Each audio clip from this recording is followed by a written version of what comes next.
ಸ್ಫೋಟದ ನಂತರದ ಮೊದಲ ದೃಶ್ಯಗಳು ಏಷ್ಯಾನೆಟ್ ಸುವರ್ಣ ನ್ಯೂಸ್ ಬಳಿ. ಘಟನೆಯಾದಾಗ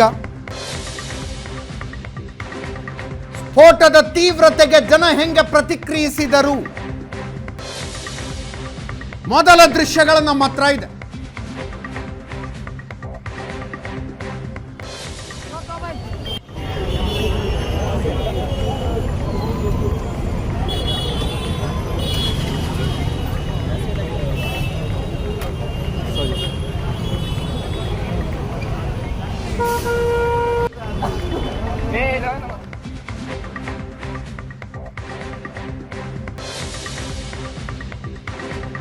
ಸ್ಫೋಟ ನಡೆದಾಗ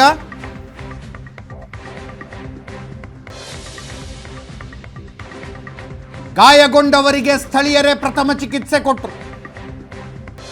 ಒಬ್ಬೊಬ್ಬರನ್ನಾಗಿ ಆಸ್ಪತ್ರೆಗೆ ಕರ್ಕೊಂಡು ಹೋಗ್ತಾ ಇದ್ದಾರೆ.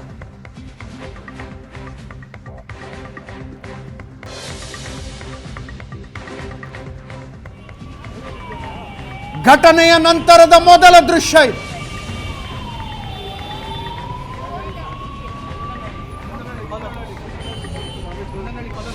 ನೋಡಿ, ಆ ದೃಶ್ಯಗಳಲ್ಲಿ ಇನ್ನು ಹೊಗೆ ಕೂಡ ಹಾಗೆ ಇದೆ.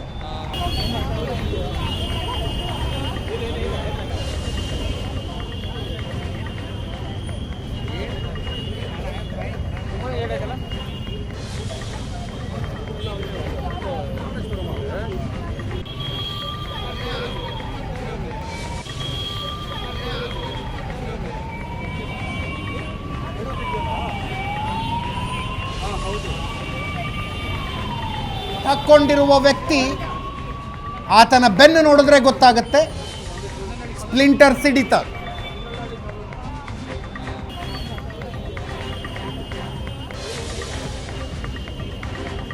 ಘಟನೆಯ ನಂತರ ಸ್ಥಳದಲ್ಲಿದ್ದವರೇ ಪ್ರಥಮ ಚಿಕಿತ್ಸೆ ಕೊಟ್ಟರು, ಆಂಬ್ಯುಲೆನ್ಸ್ ಕರೆದ್ರು, ಒಬ್ಬೊಬ್ಬರನ್ನಾಗಿ ಕರ್ಕೊಂಡೋಗಿ ಆಂಬ್ಯುಲೆನ್ಸ್ಗೆ ಹಾಕಿದ್ರು. ಸುತ್ತು ಕಡೆ ಜನ ಕಿವಿ ಮುಚ್ಕೊಂಡು ಕೂತ್ಕೊಂಡಿದ್ದಾರೆ. ಸ್ಫೋಟದ ಶಬ್ದ ಕಿವಿಯ ತಮಟೆಗಳನ್ನು ಹರಿದಿದೆ. ಡಾಕ್ಟರ್ ಪ್ರದೀಪ್ ಅವರು ಕೂಡ ಅದನ್ನೇ ಹೇಳ್ತಾ ಇದ್ರು.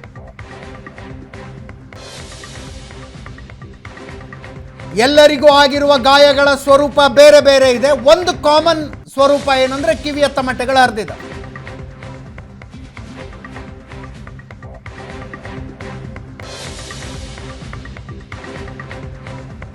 ರಾಮೇಶ್ವರಂ ಕೆಫೆಯ MD ದಿವ್ಯಾ ಅವರು ಹೇಳ್ತಾ ಇದ್ದಾರೆ, ಈ ಹಿಂದೆ ಒಂದು ಸಲ ಅನುಮಾನಾಸ್ಪದ ಬ್ಯಾಗ್ ಹೋಟೆಲ್ನಲ್ಲಿ ಇತ್ತು, ಕಾಣಿಸಿಕೊಂಡಿತ್ತು.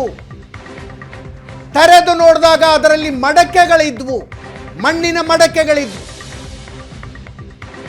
ಪೊಲೀಸರನ್ನ ಕರೆದು ಕೊಟ್ಟು ಕಳಿಸಿದ್ವಿ. ಆ ನಂತರ ಪೊಲೀಸರಿಂದ ಏನೂ ಮಾಹಿತಿ ಬರಲಿಲ್ಲ.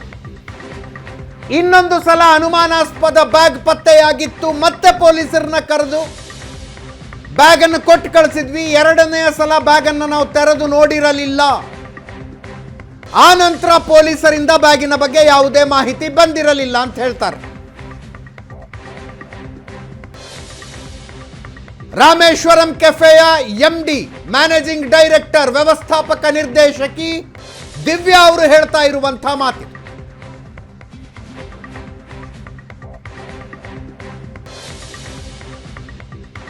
ನಮ್ಮ ಕೆಫೆಯಲ್ಲಿದ್ದ ಯಾವುದೇ ವಸ್ತು ಸ್ಫೋಟಗೊಂಡಿಲ್ಲ. ಇದು ಸಿಲಿಂಡರ್ ಬ್ಲಾಸ್ಟು ಅಲ್ಲ, ವಿದ್ಯುತ್ ಅವಘಡವೂ ಅಲ್ಲ, ಯಾವುದೋ ವಿದ್ಯುತ್ ಉಪಕರಣ ಬ್ಲಾಸ್ಟ್ ಆಗಿದೆ ಅಂತಾನೂ ಅಲ್ಲ. ಹೊರಗಡೆಯಿಂದ ತಂದಿಟ್ಟ ವಸ್ತುವೇ ಬ್ಲಾಸ್ಟ್ ಆಗಿದೆ ಅಂತ MD ದಿವ್ಯಾ ಹೇಳ್ತಾ ಇದ್ದಾರೆ.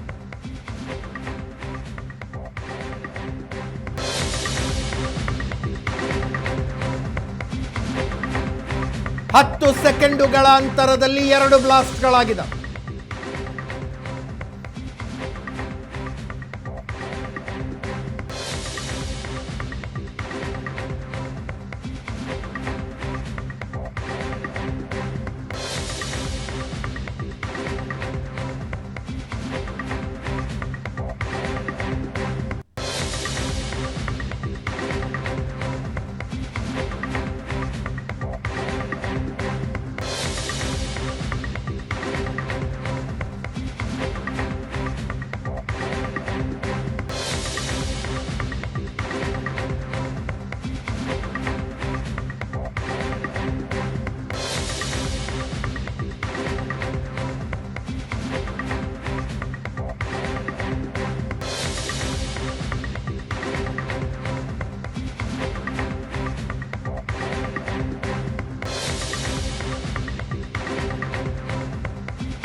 ಆಸ್ಪತ್ರೆಯಲ್ಲಿ ಗಾಯಾಳುಗಳಿಗೆ ಚಿಕಿತ್ಸೆ ಕೊಡಲಾಗ್ತಾ ಇದೆ.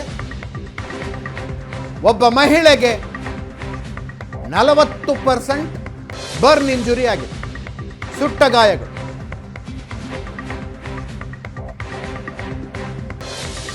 %40 ಬರ್ನ್ ಇಂಜುರಿ ಆಗಿದೆ. ಸ್ಪ್ಲಿಂಟರ್ ಇಂಜುರಿ ಆಗಿ ಮಲಗಿಕೊಂಡವರನ್ನ ದೃಶ್ಯಗಳಲ್ಲಿ ನೋಡ್ತಾ ಇದ್ದೀವಿ.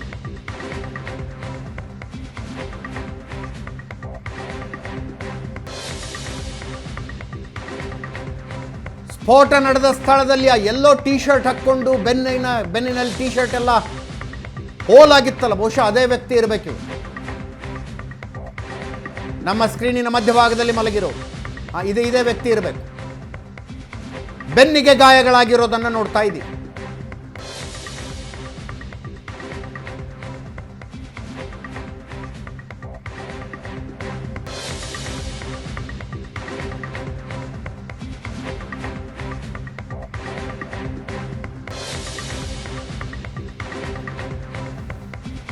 ಬೆಂಗಳೂರಿನಲ್ಲಿ ಮೊಟ್ಟ ಮೊದಲ ಭಯೋತ್ಪಾದಕ ಕೃತ್ಯ ನಡೆದದ್ದು 2005ರಲ್ಲಿ. 2005ನೇ ಇಸ್ವಿ ಡಿಸೆಂಬರ್ 28ನೇ ತಾರೀಕು IIScಯಲ್ಲಿ, ಇಂಡಿಯನ್ ಇನ್ಸ್ಟಿಟ್ಯೂಟ್ ಆಫ್ ಸೈನ್ಸ್ನಲ್ಲಿ ಗುಂಡಿನ ದಾಳಿ ನಡೆಸಿ ವಿಜ್ಞಾನಿಯನ್ನ ಕೊಲ್ಲಲಾಗಿತ್ತು. ಗ್ರೆನೇಡ್ ದಾಳಿ ಕೂಡ ಆಗಿತ್ತು. ಅದಾದ ನಂತರ ಸೀರಿಯಲ್ ಬಾಂಬ್ ಬ್ಲಾಸ್ಟ್ 2008ರಲ್ಲಿ. 2008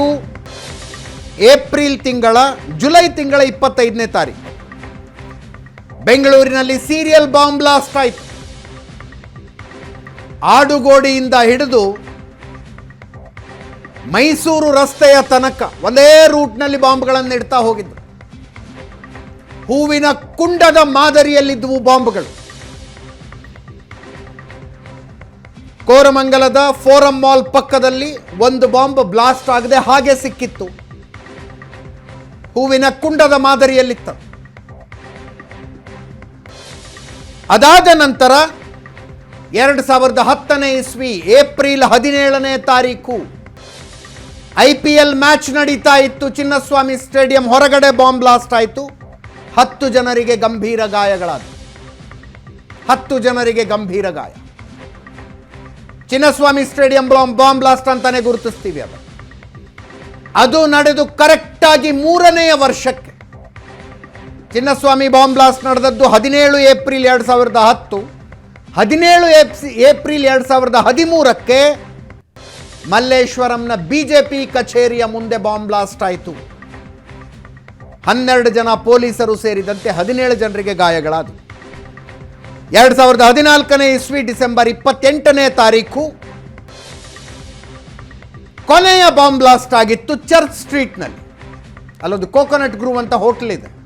ಹೋಟೆಲ್ನ ಹೊರಗಡೆ ಫುಟ್ಪಾತ್ ಮೇಲೆ ಬಾಂಬ್ ಬ್ಲಾಸ್ಟ್ ಮಾಡಲಾಗಿತ್ತು. ಒಬ್ಬ ಮಹಿಳೆ ಮೃತಪಟ್ಟಿದ್ದು.